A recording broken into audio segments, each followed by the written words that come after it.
बिस्मिल्लाहिर्रहमानिर्रहीम। अस्सलाम वालेकुम नाज़रीन, आप देख रहे हैं प्रोग्राम टॉप स्टोरी और मैं हूं आपकी मेज़बान फ़िज़ा रियाज। आज की हमारी टॉप स्टोरी बात होगी एक बार फिर से महंगाई में गिरी हुई है ये आवाम, कोई पुरसाने हाल नहीं है। चीनी आज भी 4 रुपए महंगी हो चुकी है, अंडे की कीमतों में इजाफा होता जा रहा है, टमाटर महंगा, अदरक महंगा और मजीद सब्जियों की कीमतों में इजाफा होता जा रहा है। ये तो बात रही महंगाई की, लेकिन सियासी सूरत हाल भी कुछ गुमगू की कैफियत का रुख जो है वो इख्तियार कर चुकी है। अगर बात करें पीडीएम के इत्तेहाद की तो वो भी लड़खड़ाता नजर आ रहा है। पीपल्स पार्टी तो अलग ऐलान कह चुकी है कि हम सेनेट इंतखाबात में हम हिस्सा लेंगे, सेनेट इलेक्शंस का हिस्सा होगी पीपल्स पार्टी। अगर सेनेट इलेक्शन का हिस्सा होगी पीपल्स पार्टी तो इसका मतलब है कि पीपल्स पार्टी तो इस्तीफे देने नहीं जा रही है। मरियम नवाज का बार बार जोर जो है वो इस्तीफों पर है, इस्तीफे अपने क़यादत को जमा करवा दिए गए हैं। इमरान खान साहब बार बार कहते हैं कि अगर आपने इस्तीफे दे दिए हैं तो स्पीकर को जमा कराएं, मैं बाय इलेक्शंस करवाने को तैयार हूं और हुकूमत का पहिया जो है वो चलता रहेगा। लेकिन साथ साथ खान साहब खुद भी इस चीज का एतराफ कर चुके हैं कि हमें पूरी तैयारी के साथ आना चाहिए था। कोई भी गवर्नमेंट आती है तो वो पूरी तैयारी के साथ आती है। नवाज शरीफ ने ट्वीट भी की उनकी वीडियो के इलेक्शन से पहले, वो पहले ये कहते रहे कि मैं एफर्ट कर रहा हूं, मैंने अपने जो टीम बनाने वाले लोग हैं वो चुन लिए हैं, 3-4 साल से मैं उनकी प्रैक्टिस करवा रहा हूं, तो हमें कोई मसला नहीं होगा। लेकिन जब वो हुकूमत में आते हैं तो वो ये कहते हैं कि हुकूमत में हमें ऐसे नहीं आ जाना चाहिए था, सोच समझ के आना चाहिए था। हम जो दूर बैठ के देखते थे प्रैक्टिकली उससे बिल्कुल बरक्स है हुकूमत। तो अब इस सारी सूरत हाल में अवाम कहां पर खड़ी है, अवाम की मुश्किलात का दराक कौन करेगा, अवाम को इस महंगाई के बहरान से कौन निकालेगा, चाहे वो पीएमएलएन की गवर्नमेंट आ जाए, चाहे वो पीटीआई की गवर्नमेंट आ जाए। अगर अवाम मुतालबा करती है तो वो सिर्फ एक मुतालबा करती है कि महंगाई को कम किया जाए और जो बुनियादी सहूलियात हैं, सेहत, तालीम, इनको दिया जाए। तो आज जो हमारे मौजू होंगे वो यही है कि महंगाई में गिरी आवाम को किस तरह से रिलीफ देगी ये गवर्नमेंट, और ऑपोजिशन क्या करने जा रही है, क्या इस्तीफे देगी या सेनेट इंतखाबात में हिस्सा होगा, सेनेट इंतखाबात में जो है वो इलेक्शंस का हिस्सा बनेगी। पीपल्स पार्टी ने तो ऐलान कर दिया है और जरदारी साहब इस वक्त महवर बने हुए हैं सियासत के, ऑपोजिशन और हुकूमत। आखिर दोनों ही इतनी ज्यादा कॉन्फिडेंट क्यों है? क्योंकि ऑपोजिशन कहती है कि हम हुकूमत को घर भेज देंगे, हुकूमत कहती है नहीं जी हम तो जाने वाले नहीं है। इतना कॉन्फिडेंस आखिर इन दोनों में क्यों है, आज हम बात करेंगे। मैं अपने गेस्ट के इंट्रोडक्शन की तरफ चलती हूँ। मलिक नुमान लंगड़ियाल साहब हमारे साथ स्टूडियो में मौजूद हैं, minister for management and professional development. इसके अलावा वहीद आलम साहब हमारे साथ मौजूद हैं जो कि एमएनए है और पीएमएलएन से इनका ताल्लुक है। सबसे पहले मैं लंगड़ियाल साहब आपकी जानिब आती हूँ। सर पहले तो वजारत का आपको जो है मुबारकबाद, ताज़े 14 सितंबर को आपको ये ओहदा दिया गया है। ज़राअत के पहले आपके पास वजारत थी तो पहले तो मुबारकबाद लीजिए, लेकिन उसके साथ साथ मुझे ये बताइए कि आखिर आप लोग जो इतने कॉन्फिडेंट हैं कि हम लोग, अगर खान साहब भी कह चुके हैं कि बाय इलेक्शंस करवा दूंगा मैं लेकिन हुकूमत कहीं नहीं जाने वाली, दूसरी जानिब खान साहब कह रहे हैं कि हमें प्रॉपर तैयारी करके आना चाहिए था, ये माजरा क्या है? हुकूमत क्यों इतनी कन्फ्यूज्ड है? देखिए, बिस्मिल्लाहिर्रहमानिर्रहीम, हुकूमत बिल्कुल नहीं कन्फ्यूज्ड, और जिस तरह अल्लाह के फजल करम से 2.5 साल के करीब अरसे में हमने अपनी आवाम की खिदमत की है, मेरे कायद इमरान खान की हम विजन और पॉलिसी पे चले हैं। आज आप इस चीज़ का मुंह बोलता सबूत है कि जिस तरह लाहौर को एक मिसाल बनाया जाता था कि ये ना सिर्फ पंजाब का बल्कि पाकिस्तान का मुस्लिम लीग नून का किला है, लेकिन आपने देख लिया कि कितना वहाँ पे हजूम था, कितने लोग दिलचस्पी रखते थे। तो आज ये चीज़ साबित कर रही है कि जो ये ऑपोजिशन वाले वावेला कर रहे थे वो दरअसल बिल्कुल एक बेबुनियाद इनका मुतालबा था, और उसमें आपने देखा कि जो अवाम है वो बिल्कुल मुतमिन है। एक महंगाई का जो एक बहुत बड़ा हमारे पे इल्ज़ाम आ रहा था, उसमें आपने देखा कि हमने सहूलत बाजार लगाए, हमने वहां पर भी चीनी 4 रुपए महंगी हो गई। देखें, आप चीनी की बात करती हैं, चीनी बहुत ज़्यादा असेंशियल आइटम नहीं है। आप अगर ओवरऑल पाकिस्तान में देखें कैसे? तो देखिए मैं आपको बताता हूँ कि चीनी जो है वो जो हमारी पंजाब में इस्तेमाल होती है वो मैंने उसकी पूरी कैलकुलेशन की थी जब मैं एग्रीकल्चर मिनिस्टर था। वो तकरीबन 1.5 मिलियन टन जो है वो हमारी पंजाब की इस्तेमाल होती है, ज़रूरत है। ठीक है, आई अंडरस्टैंड। उसमें अब जो माफिया आपने देखा चीनी का था, और जिस तरह चीनी का रेट बढ़ता था, चीनी पे बातें होती थी उसको कंट्रोल किया गया। अब मार्केट में आप देख रहे हैं कि 70 और 80 के दरमियान में चीनी मौजूद है, जबकि हमें इंपोर्ट जब करनी पड़ी वो 81 से 83 तक की थी। तो ये तमाम चीज़ें कंट्रोल करने से हुई हैं। ये कोई घर बैठ के अगर हम कहें कि जी ये सारे मामला हमने ठीक किए हैं, बिल्कुल नहीं। और ये आप इस चीज़ की गवाह हैं कि हमारे कायद हमारे वज़ीर आज़म इमरान खान साहब ने पूरी कोशिश करके इस तमाम मुश्किलात को आसान किया और हमारे जो आम रोज़मर्रा के लोग हैं उनको ये सहूलियात मुयस्सर हुई। ठीक है, मुझे नगराल साहब ये बताइएगा कि लाहौर आप विजिट करते रहते हैं? देखिए, मैं तो बड़ी बाकायदगी से विजिट करता रहा। अच्छा, आपने शुरू में आगाज में अपनी गुफ्तगू में ये कहा कि ये लाहौर जो कि मुस्लिम लीग नून की सियासत का और पंजाब का गढ़ है और लाहौरियों से आपकी मोहब्बत का इजहार आपने शुरू में किया, लेकिन लाहौर आज जिस तरह कूड़े में गिरा हुआ है वो भी मंजर आपने देखा होगा। खैर, आज का हमारा ये टॉपिक तो नहीं है, लेकिन मैंने कहा आपकी तवज्जो इस तरफ भी दिला दूं। मैं अब वहीद साहब आपकी तरफ आती हूँ। जिस तरह इन्होंने कहा कि चीनी तो अब दस्तयाब है 70 से 80 रुपए में और खान साहब जिस विजन के साथ आए थे उसी विजन के साथ रिलीफ दे रहे हैं, तो ऑपोजिशन का बयानिया फिर क्या है? अभी मेरे भाई कह रहे थे कि चीनी इतनी ज़रूरी आइटम नहीं है जी। मुझे ये शक पड़ता है कि किसी दिन वज़ीर आज़म साहब टेलीविज़न पर आएंगे और लोगों से कहेंगे कि चीनी का जो बहरान है ये माफिया ने खा लिया है। कायदे मोहतरम या नवाज शरीफ के दौरे हुकूमत में 53 रुपये थी, इनके दौरे हुकूमत में 115 से फिर अब 87 पर वो कीमी जो कम मीठी चीनी है जो एक की बजाय 2 किलो लगती है। लेकिन मुझे ये शक है जिस तरह इन्होंने कहा उसकी अहमियत पर कमी की। वज़ीर आज़म साहब टेलीविज़न पर आएंगे और ख़ताब करेंगे कि लोगों, चीनी खाने से शुगर हो जाती है, बीमार हो जाते हैं आप, इसलिए ये ज़रूरी नहीं है। मैंने आपके इल्म में ये बात ले आया हूँ, अगे तुसी जानो तो तुहाडा काम जानो, मैं तुहानू सब कुछ दस देता है।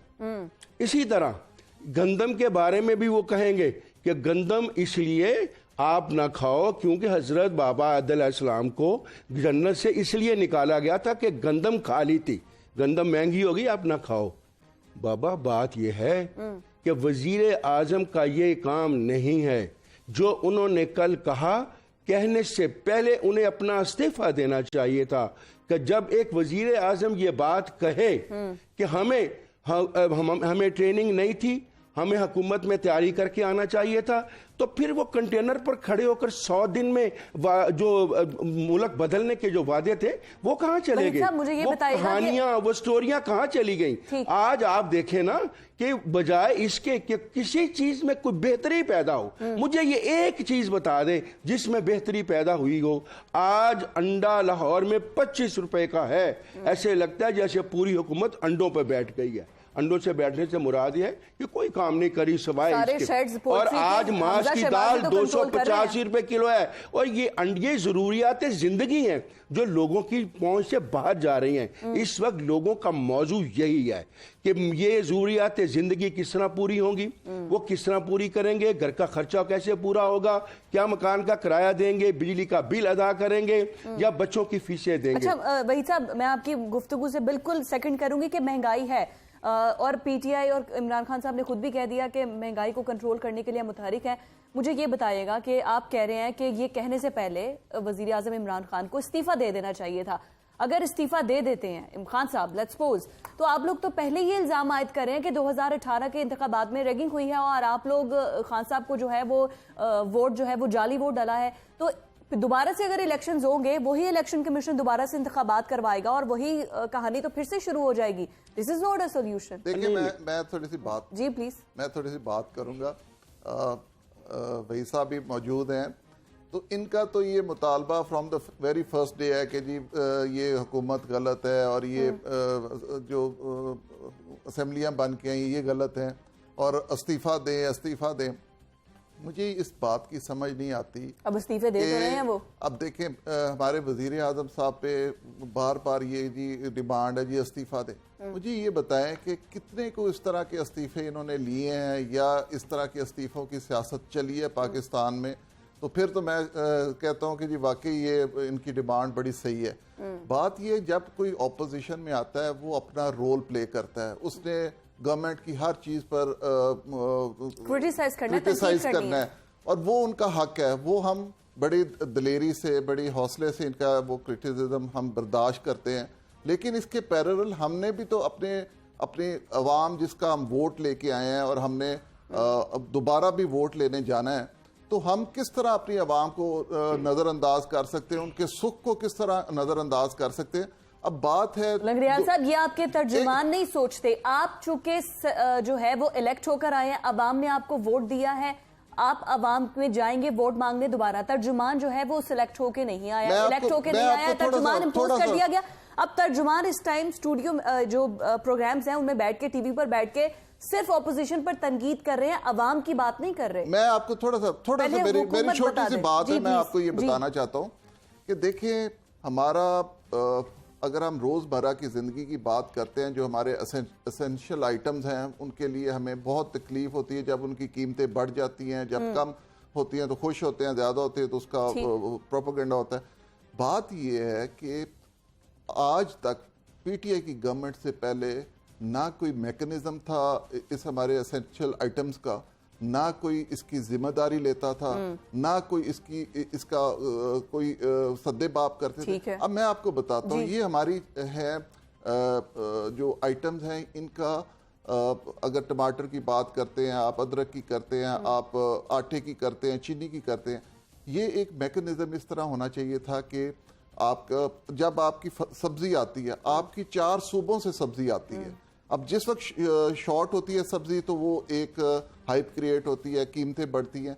या तो होना कि हमारा पहला मैकेनिज्म एक ऐसा चल रहा था कि जिसमें एक मखसूस इलाका है जहाँ से एक पर्टिकुलर सब्जी आ रही है और उसकी सप्लाई और डिमांड जो है वो बराबर हो रही है, लेवल हो रही है। हाँ। ये प्रॉब्लम्स आती है हमें इसलिए कि हमारा मैकेनिज्म क्यों नहीं बनाया गया। आप तो 3 बार वजीर आजम रह चुके हैं, नवाज शरीफ साहब। वहीद साहब, मैं आपसे पूछना चाह रही हूँ कि क्यों कोई गंदम का बहरान जो हमने फेस किया तब भी ये सुनना पड़ा कि कोई मैकेनिज्म नहीं था, पता नहीं था आबादी के लिए आसम में कितनी डिमांड चाहिए होगी। इसी तरह सब्जियों पर भी बात कर दी है। मुझे सिर्फ एक बात का जवाब दे दे। पहली बात तो यह है कि जो एतराफ़ जुर्म किया है वजीर आजम साहब ने, उसके बाद वजीफा बनता है। अच्छा, अब एतराफ़ जुर्म की बात, मैं वहीद भाई आपको माजरत काट रहा हूँ। एतराफ़ जुर्म देखें, ये आप इसको एतराफ़ जुर्म कहते हैं। एक मुसलमान बंदा, एक हुक्मरान आपके कौम के आगे अपनी एक गलती का अगर अजाला करता है, उसको उसकी निशानदेही करता है, ये इतराफ़ जुर्म नहीं बनता। ये बात सुने, वज़ीर आज़म देखें, जब कोई वज़ीर आज़म बनता है वो तजुर्बा लेकर आता है। और आपने खास करके हमें ये बताया था कि ये खामियां मौजूद हैं और मैं इन खामियों को ठीक करूंगा, लेकिन आप इसके बाद आपका नहीं बनता। खुदा के लिए इस तरह ना करें। आप अगर कोई ऐसा आदमी आ जाता ना, ये वादे ना करता कौम से, तो फिर हम ये कहते चलिए एतराफ कर लिया, लेकिन आपने तो निशानदेही की नवाज शरीफ चोर है, और बिजली महंगी हो गई तो चोर है, आटा महंगा हो गया तो चोर है, फलां चीज महंगी हो गई तो चोर है। और बाबा खुदा के लिए हमने मैकेनिज्म बनाया नहीं बनाया, हम चोर थे। लेकिन 1947 से लेकर 2018 तक गंदम 37 रुपए किलो आई। आपके सिर्फ 2.5 साल के दौर में 80 रुपए किलो चली गई। चीनी वहां पर 53 रुपए किलो आई, आपके दौर में 115 रुपए किलो चली गई। ये मैकेनिज्म नहीं मौजूद था तो इतना अच्छा सिस्टम चल रहा था। आप जो मैकेनिज्म लेकर आए हैं उसमें आपने वेरी गुड। लंगड़ियाल साहब, क्या कहेंगे? बात कर दिया। बात ये है कि ये चीजें इख्तलाफ करने से तो बराए इख्तलाफ हो सकता है, लेकिन बात इतनी है, मैं समझता हूँ ये बहुत हौसले की बात होती है और बहुत दिलेरी की बात होती है कि अगर आप अपनी कौम के सामने अपनी गलती का माफी मांग लेते हैं, उसका इतराफ कर लेते हैं, तो मैं समझता हूँ इससे बड़ा इंसान नहीं होता। वज़ीर आज़म आगे से बताता है, मेरे भाई वज़ीर आज़म भी मुसलमान है, करना वो ये नहीं करता, पाकिस्तानी है, बेबसी का इजहार नहीं करता। वो आगे से बताता है कि ये मेरी पॉलिसी है, इसके मुताबिक ठीक हो जाएंगे, ये मेरी पॉलिसी है, इसके मुताबिक ठीक हो जाएंगे, मैं ये स्टेप लूंगा, मैं ये लूंगा। वज़ीर आज़म इस बात का इजहार नहीं करता कि ये मुझे पता नहीं चला, मुझे असेसमेंट गलत बताई गई, तो वो किस चीज का वज़ीर? देखिए, मैं आपको बताता हूँ, बात यह है कि यहाँ पर मेरे कायद इमरान खान के आने से पहले हर जगह पे एक माफिया मौजूद था। आप चीनी का ले लें, आटे का ले लें, ताजर बरादरी का ले लें, महकमों के ले लें, हर जगह पर माफिया मौजूद था। इन माफियों को तोड़ना कोई छोटा सा काम नहीं था। ये 1947 से ऑनवर्ड एक कारोबार चला आ रहा था। इस कारोबार को रोकने के लिए ये सरमायादार लोग हैं, ये पूरा अपना नेटवर्क इस्तेमाल करते हैं। हम लोग जो थे, हम सिर्फ अवाम की खिदमत के लिए आए थे, अवाम की मदद करने के लिए आए थे, अवाम की बेहतरी के लिए आए थे, उनकी खुशहाली के लिए आए थे। अगर खुशहाली के लिए आए थे तो चीनी महंगी, गंदम महंगी, और जब ये माफिया काम कर रहा था तो तब 53 रुपए चीनी मिल रही थी। फिर आप लोग खुद ऑपोजिशन को मौका दे रहे हैं कि वो आके खेले आपके खिलाफ। बात करी है ना, मुझे ये बताएं कि 53 रुपए में आपको चीनी मिल रही थी, मैं मान लेता हूँ, लेकिन उसके पैरेलल आपकी जो रूरल आबादी है कितनी है? आप बताएं, पंजाब की रूरल आबादी कितनी है? हम तो 1.25 करोड़ की आबादी शहर लाहौर की बात कर रहे हैं। मैं आप नहीं, लाहौर को ना करें ना, आप पूरे पंजाब को रिप्रेजेंट कर रही है जी। 65% आपकी रूरल आबादी है। 65 में से 95% लोग ऐसे हैं जो ज़राअत के साथ मुंसलिक है। आपका किसान जो था 180 रुपए रेट था कमात का, और आपके किसान को मिल रहा था 125 रुपए, और उसमें भी 2-2 साल की डिले। ये चीजें थी जो आपने निशानदेही करनी थी। और आपने गंदम 1400 की खरीद के, और फिर गवर्नमेंट ने खुद मुनाफा कमाया और आगे जाके किसानों से 1400 की खरीद कमाया। गवर्नमेंट ने इस वक्त जो हमने सब्सिडी दी है आटे के ऊपर, वो तकरीबन हमारी 30 अरब रुपए की सब्सिडी है जो हमने अपने कौम को दी है। कि महंगी गंदम खरीद के हमने अपनी कौम को सस्ती गंदम मुहैया की है। ये चीजें जो हैं महंगी माने ना, इतराफ करें कि आपने पहले एक्सपोर्ट भी तो खुद ही कर दी थी। ना, अब बात ये है, पंजाब पे पूरा पाकिस्तान डिपेंड करने लग जाता है। मैं एक छोटी सी बात करता हूँ, पाकिस्तान पे, पंजाब पर पूरा पाकिस्तान डिपेंड करता है कि जितनी फूड बास्केट है वो पंजाब है। अब पंजाब ने कहाँ मुहैया करना है? पंजाब ने तो 4 सूबों को भी देना है, ईरान को भी देना है, अफगानिस्तान को भी देना है।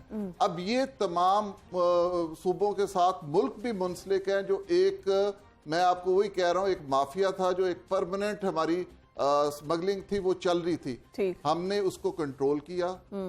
पिछले साल थोड़ी सी हमें इस चीज में दुश्वारी जरूर हुई, लेकिन अब हमने कंट्रोल कर लिया है। इंशाल्लाह ताला जो हमारी रोजमर्रा की खुर्दोनोश की चीजें हैं, वो इंशाल्लाह ताला हमारी कौम को मुनासिब दामों में मिलेंगी।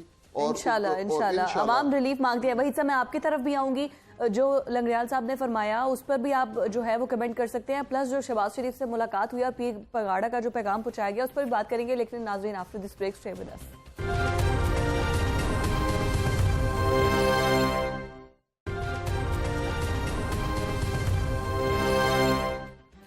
वेलकम बैक नाज़रीन। वहीद साहब, फिरदौस आशिक अवान की आज की स्टेटमेंट है, क्यों कहते हैं कि लॉन्ग मार्च ही क्या करेंगे, इनका तो लॉन्ग ही गवाच चुका है। उन्होंने बड़ा तंजिया सा एक स्टेटमेंट पास किया है ऑपोजिशन पर, और ऑपोजिशन का इस वक्त बयानिया एग्जैक्टली है क्या?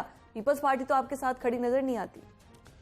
मैं पहले थोड़ी सी बात ना, जो भाईजान ने पहले बात की और आपने भी की थी, कि अभी मैं जब गुजर के आ रहा हूँ लाहौर से, मैं अनारकली में रहता हूँ, तो हर तरफ ना गंदगी के ढेर थे।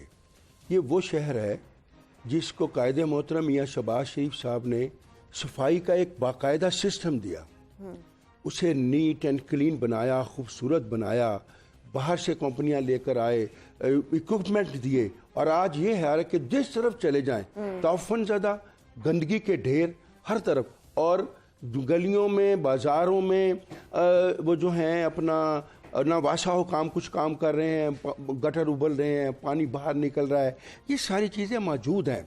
सिस्टम जब दे दिया गया, अब उस सिस्टम को ये ख़राब कर रहे हैं, बजाय इसके कि उसको इम्प्रूव करें, इसको ख़राब कर रहे हैं। वहीद साहब, आपकी बात को मैं, खैर हमारा टॉपिक आज का नहीं है, लेकिन मैंने भी निशानदेही इस वजह से की थी।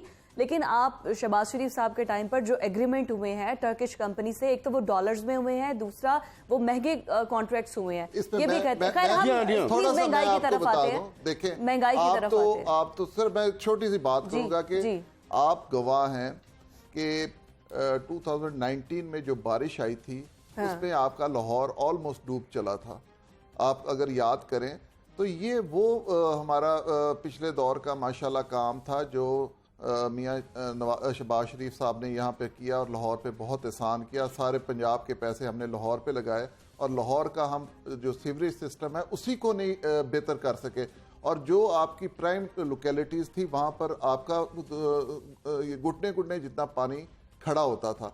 अगर आप सफाई की बात करें तो ये एक टॉपिक है, इस पर मैं पूरी आपके साथ बहस कर सकता हूँ और आपको ये साबित करूँगा। जैसे आपने फरमाया कि ये पाकिस्तान में रह के डॉलर्स में अगर आप सफाई के ठेके देंगे और इसको एक डेवलप स्टेट समझ के इसके पैसे बेशुमार ज़ाया करेंगे तो फिर ये देखते हैं आगे पीटीए की गवर्नमेंट क्या करती है। 2 जनवरी को बिड खुलती है। आप भी बहुत सारी चीजें देखिए मॉडर्न लाइफ में जो जिंदगी जा रही है उसमें आउटसोर्स की जाती हैं चीजें। अब ये भी करने जा रहे हैं ना, कर रहे हैं ना आउटसोर्स।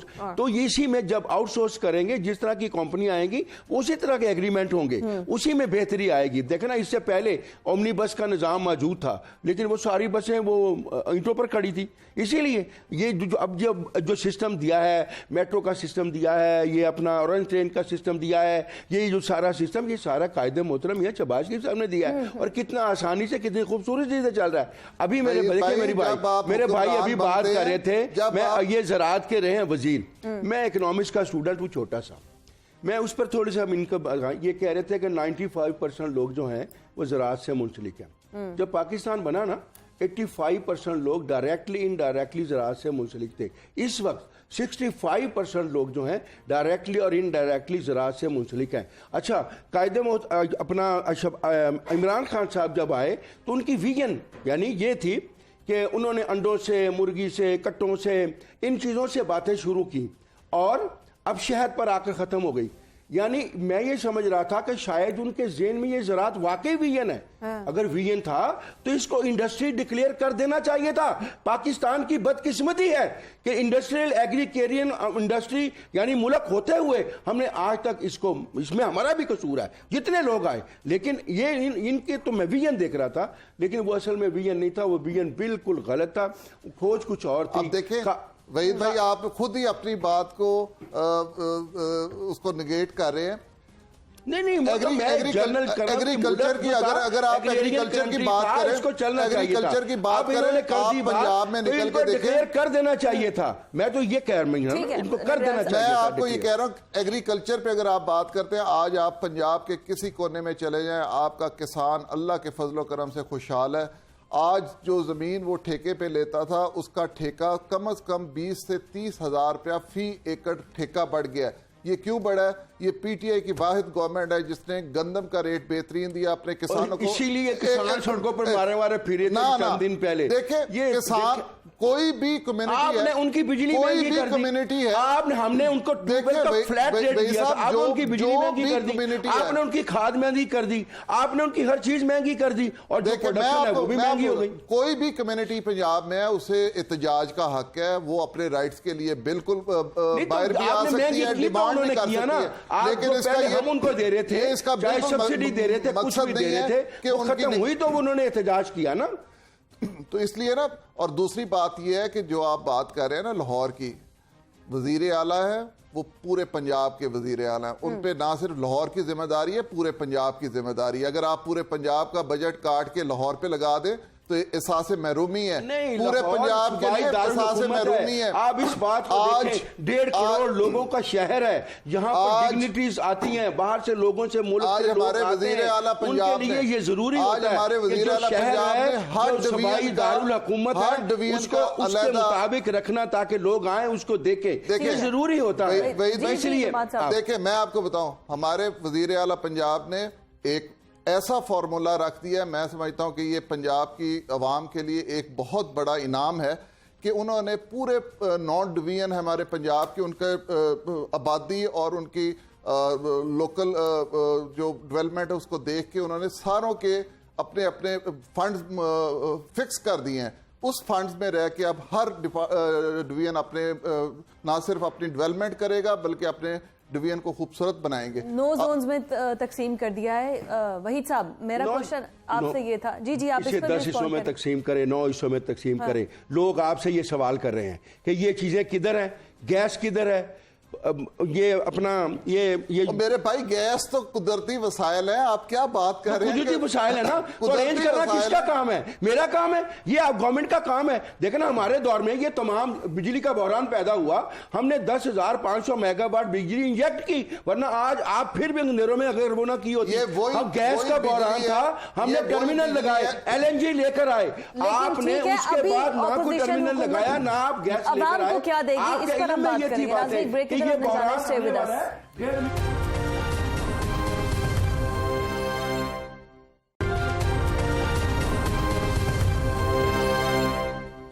वेलकम बैक नाजरीन। और जो प्रोग्राम के आखिरी हिस्से में मैं लंगड़ियाल साहब आपकी तरफ आऊंगी। सबसे पहले हुकूमत की तरफ जान लें, हुकूमत क्या करने जा रही है अवाम को रिलीफ देने के लिए, इस महंगाई से बचाने के लिए? देखिए, मैं तो आपको बड़ी क्लियर कट ये बताऊंगा कि हुकूमत का सिर्फ और सिर्फ फोकस महंगाई को कंट्रोल करने पे है। अब जो बात पहले भी हो रही थी कि हमारी जो डिमांड एंड सप्लाई है उसकी वजह से हमें बहुत ज़्यादा प्रॉब्लम्स होती हैं, जो हमारी एसेंशियल आइटम्स हैं वो हमारी मौके पे अगर मौजूद ना हो तो महंगाई बढ़ जाती है। लेकिन इसको अब चीनी को तो आपने एसेंशियल आइटम कहा ही नहीं है। नहीं, देखिए, एसेंशियल आइटम इस तरह है कि हमारा अब रोज़मर्रा की ज़िंदगी का लाइफस्टाइल चेंज हो गया है। अगर आप गांव में जाएं तो गांव में अब जो लोग ये सब्ज़ चारा काटते थे वो मोटरसाइकिल पे लेके आते हैं।